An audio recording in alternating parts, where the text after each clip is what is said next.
Bonjour madame, bonjour monsieur. Je vais vous demander dans un premier temps de vous présenter. Je vais commencer par vous si vous voulez bien. Donc, je suis Ghislain Grosjean, chef de projet au département médicaments dans la direction des recommandations et du médicament de l'INCa. Et vous madame? Bonjour, je suis Muriel Dahan, je suis directrice des recommandations et du médicament de l'INCa. L'INCa, est-ce que ça parle à tout le monde? Alors, c'est l'Institut national du cancer, donc c'est l'agence nationale chargée de tout ce qui concerne de près ou de loin le cancer, c'est sa prévention, son dépistage, son traitement, les soins après cancer et l'ensemble de tout ce qui peut aider les patients et les professionnels à mieux traiter les patients atteints de cancer. Donc si j'ai bien compris, en tant que directrice, vous avez une vue globale sur toutes les activités et vous êtes plus particulièrement chargée de la pharmacologie des médicaments anti-cancer. Si on est là aujourd'hui, c'est parce qu'il y a devant nous un certain nombre de documents qui, je crois, au moins pour certains, sont très récents. Alors je vais peut-être vous laisser le soin de nous en parler et on va les présenter les uns après les autres après.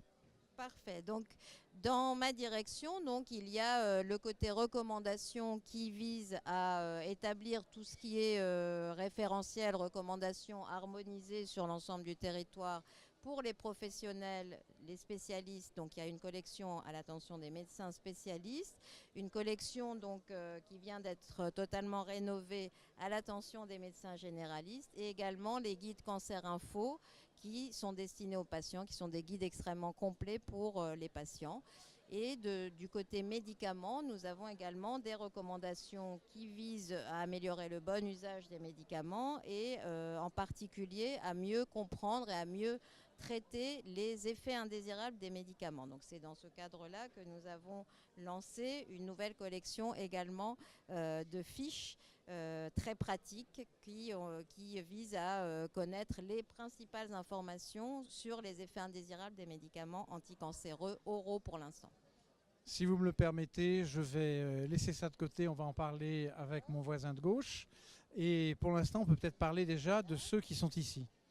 Alors, donc pour les médecins généralistes, il y avait historiquement des guides ALD, donc qu'on faisait conjointement avec la Haute Autorité de Santé, et nous avons rénové ces outils après avoir réalisé une enquête auprès des médecins généralistes pour comprendre quels étaient leurs souhaits, leurs besoins et la façon dont on devait structurer ce type de guide. Et donc nous avons élaboré pour l'instant 4 premiers outils qui sont à l'attention donc des médecins généralistes, des guides pour les cancers bronchopulmonaires, des guides pour les cancers du sein et également des fiches pratiques pour l'arrêt du tabac chez les patients atteints de cancer. Et nous avons également un format interactif qui n'existe pas sous format papier, qui est disponible sur Internet, sur notre site e-cancer.fr, qui est un guide interactif pour l'organisation des soins en cancérologie. Donc ça, c'est une collection qui va être petit à petit enrichie et qui va couvrir l'ensemble des localisations de cancer et également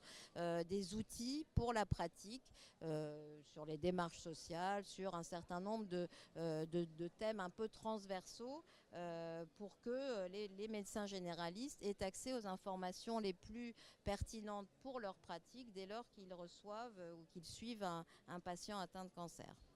On est bien d'accord, ces documents-là, ces premiers documents-là sont destinés aux médecins Aux médecins généralistes. absolument. Il y en a d'autres pour les médecins spécialistes. Orange est destinée aux médecins généralistes. Il y a également, bien sûr, des référentiels et des recommandations à l'attention des médecins spécialistes. Et puis, il y a les guides Cancer Info, qui sont les guides pour les patients, où là, vous avez toutes les questions qu'on peut se poser en tant que patient, qui a été fait bien sûr avec des médecins. Ce sont des guides très complets et qui vont permettre au patient d'avoir l'ensemble des renseignements dont il aura besoin, qui est doublé d'une ligne téléphonique Cancer Info. Donc il y a tout un service à l'attention des patients qui est également mis à disposition par l'Institut. Donc tout ça est complètement coordonné, donc spécialistes, généralistes, patients. Et puis le côté médicaments, tout ça est tout à fait en cohérence de façon à ce qu'il n'y ait pas de divergence entre les différents document, que vous ayez bien la référence nationale Heureusement. actuelle, voilà, actualisée. Bah, c'est pas toujours évident. Je comprends et c'est tout à votre honneur d'avoir fait l'effort dans ce sens-là.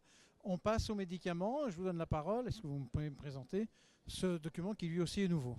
Alors, il s'agit en l'occurrence ici de fiches médicaments qui sont constituées de pochettes qui intègrent plusieurs fiches médicaments indiqués dans une même pathologie ou disons dans une même, des médicaments d'une même classe pharmacologique. Ce qu'il faut savoir, c'est qu'elle décline toutes ces fiches de recommandations de gestion des effets indésirables qui, elles, sont disponibles sur le site icancer.fr, qui sont interactives, disponibles sur smartphone et sur tablette, par exemple. Ces fiches médicaments en sont une synthèse qui permet de retrouver les points clés ayant trait au bon usage et à la sécurité d'emploi des nouvelles thérapies anticancéreuses orales. Alors ça ne contient pas les anciennes chimiothérapies conventionnelles, mais c'est axé essentiellement sur les nouvelles thérapies ciblées ou les immunothérapies qui ont des profils de tolérance et d'effets indésirables particuliers et qui ont nécessité un accompagnement des professionnels, notamment des professionnels comme les médecins généralistes, en raison du virage ambulatoire de ces produits qui sont disponibles en pharmacie d'officine désormais. Donc si on prend un exemple des médicaments indiqués dans le traitement du mélanome avancé, voilà. Donc pour le traitement des mélanomes avancés, il y a les nouvelles thérapies ciblées anti-BRAF et anti-MEC, donc c'est des noms un peu barbares. On fait des entrées par cible pharmacologique et non pas par organe, puisqu'un médicament peut avoir des indications dans divers cancers. Et vous trouvez au sein de cette pochette, en fait, une fiche médicament sous forme de triptyque qui reprend pour chaque médicament les éléments clés d'information sur les effets indésirables, car en fait c'est le partage du risque, la connaissance de ces effets indésirables qui fait qu'on va les détecter plus tôt et les prendre en charge de manière la plus efficiente possible. Donc il y a un rappel des principaux risques et vous avez également des éléments d'information pour le patient pour les éduquer à reconnaître ces effets indésirables et des éléments de prise en charge. Voilà, donc ça c'est un exemple par exemple pour l'association d'abrafenib trametinib indiquée dans le mélanome. Donc ces fiches déclinent des recommandations un peu plus complètes qui sont disponibles en ligne sur l'ensemble des médicaments, donc les effets indésirables des médicaments, mais également les principales informations à connaître, les indications, les contre-indications, etc. On parle beaucoup d'effets indésirables. Tous ces effets, tous ces médicaments, les plus anciens n'y sont pas, si j'ai bien compris dans ce que vous m'avez dit là. Donc les plus anciens, on connaît les effets beaucoup des effets indésirables, ou presque tous. Est-ce qu'ils doivent être toujours déclarés systématiquement? C'est une information importante, puisqu'après on va les voir en ligne. On peut peut-être faire la déclaration en direct. Absolument. Donc il y a aujourd'hui un portail de déclaration qui a été lancé. Donc la déclaration est beaucoup plus aisée aujourd'hui. Et ça reste bien sûr une obligation de déclarer les effets indésirables, en particulier les effets indésirables graves et les effets indésirables inattendus qui sont absolument indispensables pour détecter un problème comme on en connaît régulièrement malheureusement dans la population. On a régulièrement des effets indésirables d'anciens médicaments qui sont mis à jour parce que à un moment il y a eu des déclarations qui ont été réalisées par un certain nombre de professionnels. Et à ce moment-là, une fois qu'il y a des déclarations qui sont réalisées par les professionnels, on peut prendre en compte et expertiser cet effet indésirable pour essayer de mieux le gérer ou de mieux le prévenir.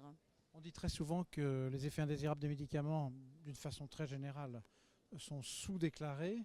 Est-ce que les anticancéreux ne payent pas un lourd tribut à cette sous-déclaration dans la mesure où on dit que c'est les anticancéreux, de toute façon, il y a des...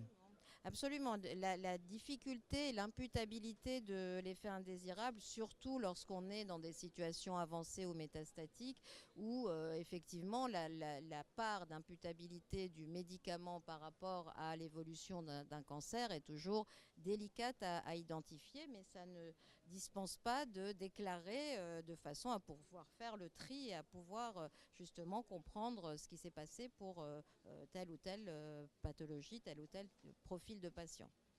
ce deuxième message, en dehors de la communication de ces documents, étant passé, est-ce que vous auriez quelque chose à rajouter ou quelque chose à dire en conclusion?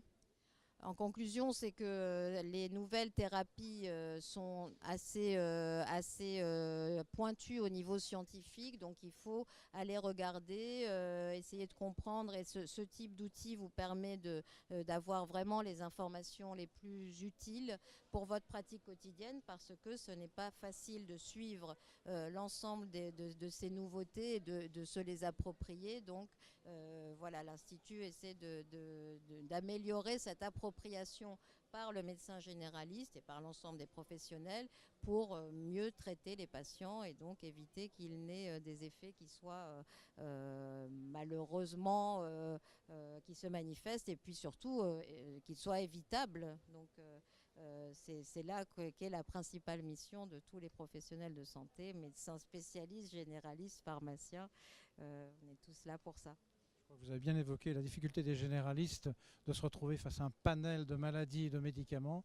Et c'est vraiment, ces produits sont apparemment très très utiles pour leur pratique. Vous voulez rajouter quelque chose ou vous voulez conclure? Non, en complément de ce que disait Muriel, c'est vraiment la formation et l'appropriation des effets indésirables des médicaments qui permet leur prise en charge précoce et appropriée. Voilà, donc c'est ce que nous a dit Muriel. Merci beaucoup, merci pour cette présentation et pour la clarté de vos explications. Au revoir.